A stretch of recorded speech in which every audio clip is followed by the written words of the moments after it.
टाकायला घेतले गायांना आणि आम्ही दोघांनी ना कामं वाटून घेतली होती. म्हणजे मी आणि तुमच्या दाजीने कामं वाटून घेतली होती. एकाने शेण टाकायचे आणि एकाने दूध काढायचे. मी शेण वाढलेलं आहे ना, तुमच्या दाजीला काही पटलं नाही बरं का. मग ते ना त्यांचा निर्मळपणा दाखवत परत गेले शेण वाढायला. म्हणलं वाढा मग, आता काय करायचं तरी.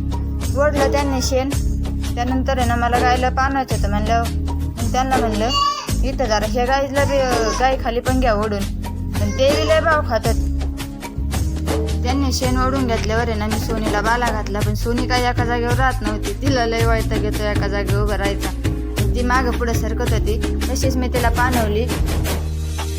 आता सोनीला पाणून झाली. आता तिला ना मशीन लावायची. बघा ना राव, हे किटली केवढी, मी केवढी, तरी पण मी ते उचलली. ती किटली माझ्या वजन एवढी बाबा, तरी पण मी उचलली.